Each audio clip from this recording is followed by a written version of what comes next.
submerged UAPs that didn't have lights, that were shaped like giant burgers, apparently, and that they were on the ocean floor building to specifications, to exact specifications, these UAP, and sending them out of the water to destinations unknown. He was on the second team. He said the first team would go in, clear out the bodies and the element 115. Right. Bob Lazar. Yeah. If cornered, it didn't end well. Like, you get vaporized. He's like, it would shit on anything electronic in the vicinity. They didn't have any features. A lot of them were like the spherical ones. He's like, are like drones. They're not manned at all. And those are like more for scanning. And he would go like, if you see an orange light, they're scanning for minerals or biologics. And if the orange light comes up to you, there's a likelihood that you're going to be abducted or you've been abducted. Towards the end, he said something that really resonated and kind of haunts me to this day. He said,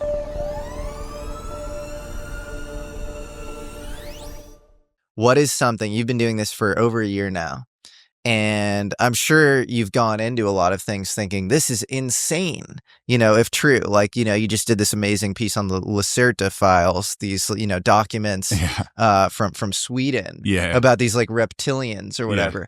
And like, that's among the more out there things that you've covered, but you've covered everything from that to like, definitely real historical corroborated stuff with Danny Sheehan. You've had Lou Elizondo on. What's the thing that you went into where you're like, I know this is, or I'm pretty sure this is fake, but it's going to be interesting. Yeah. And then you got kind of opped a little by it and you're like, oh my God, I think this is real. And I think there's like actually a lot true to it. Two things specifically: the 4chan whistleblower and the EBO biologist.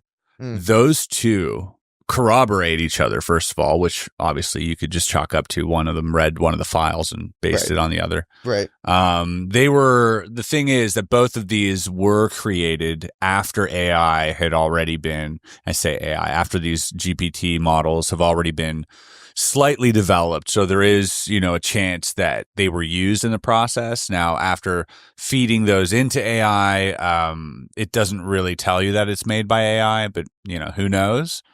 And having experts read, especially the microbiology stuff that I'm just not educated enough to understand a lot of that stuff. They seem to think that this person is definitely like doctorate level microbiology. But also, potentially a great LARPer, a great storyteller, a great, creative fictional writer at the same time. Should we set both up real quick for the audience? Yeah. So the 4chan whistleblower, right after, I think this was early 2023. Could have been early 2023 or no, it was definitely early 2023. It was after, was it after or before David Grush? I think it might have been before. And then the microbiologist might have been after. I think I might be getting that mixed up, but anyways. I think the microbiologist was after. It was after. It was before. Correct. Yeah. So the 4chan whistleblower purported that he'd been working on these crash retrievals for a decade or whatever it was in the early 2000s, late 90s. And that his job was they were monitoring these underground or underwater, what they called mobile construction units, these massive submerged UAPs that didn't have lights, that were shaped like giant burgers, apparently, and that they were on the ocean floor and essentially building to specifications, to exact specifications, these UAP and sending them out of the water to destinations unknown. A lot of that is usually where strife happens, or maybe like a secret nuclear dance between a couple countries, or maybe even resource collection, whatever that is. And they would always come back. These UAP would always come back into this MCU. And his job was, he said there was 4 units deployed for these crash retrievals. And he said, first of all, the crashes, he's like, they happened more often than people think. He's like, these beings are not perfect. They are learning. And so now he's like, we see a lot less bodies in these crafts. He thinks partially the reason for that is because we recovered the bodies and they didn't like that. So they started developing like these AI sort of ships that would fly around instead. Anyways. Yeah, so these crashes would happen. His team, he was on the second team. He said the first team would go in, clear out the bodies and the element 115. Right. Bob Lazar. Yeah, they'd have one guy do that.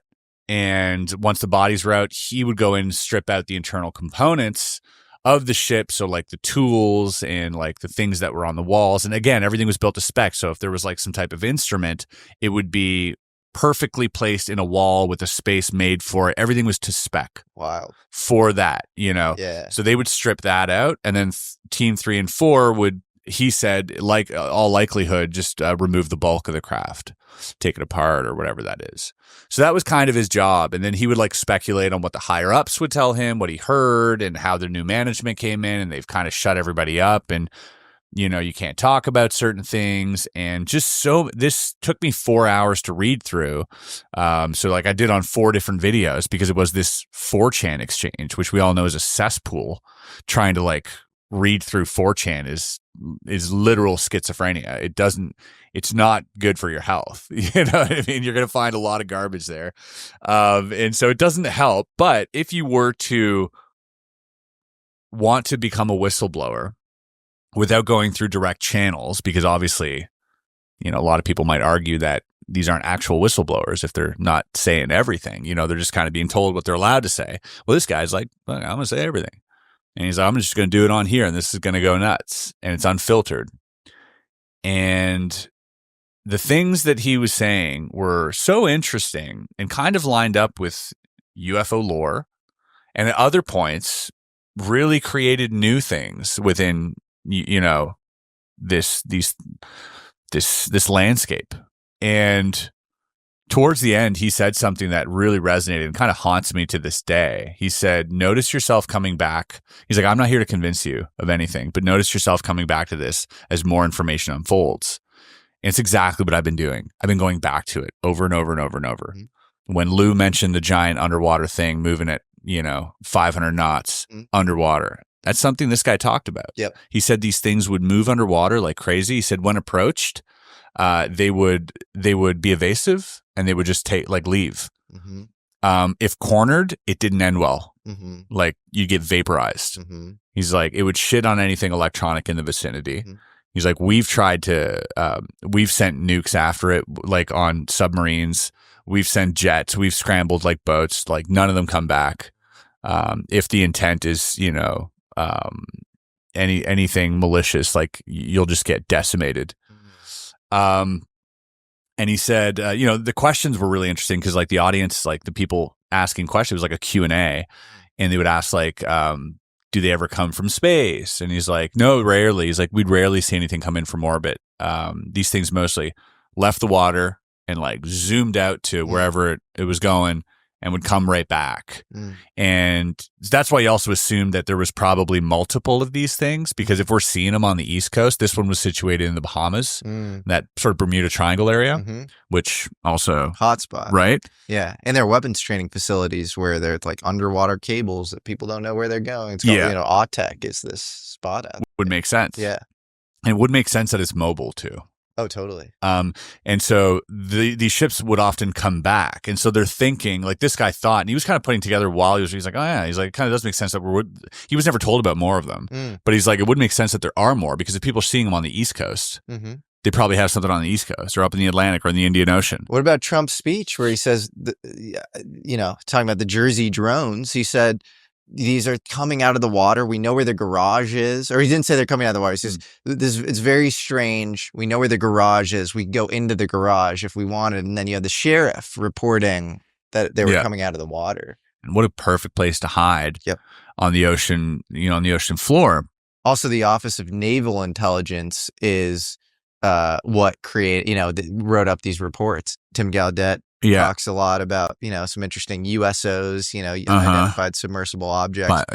There's an interesting book by a guy named John Pena Craven where he talks about underwater tech retrievals of secret technology made by submarines. And there are all these lost submarines like the USS Connecticut, where it's like, we don't really know what happened. Feels like most of the details are still classified. Right. So yeah, look, if And then he talks about the shape of the crafts that are being expulsed from this mothership, this mobile construction unit, and how they didn't have any features. A lot of them were like the spherical ones. He's like, are like drones. They're not manned at all. And those are like more for scanning. And he would go like, if you see an orange light, they're scanning for minerals or biologics. And if the orange light comes up to you, there's a likelihood that you're going to be abducted or you've been abducted. You know, and he had all these like different codes and these different, like, you get really into detail about like what they think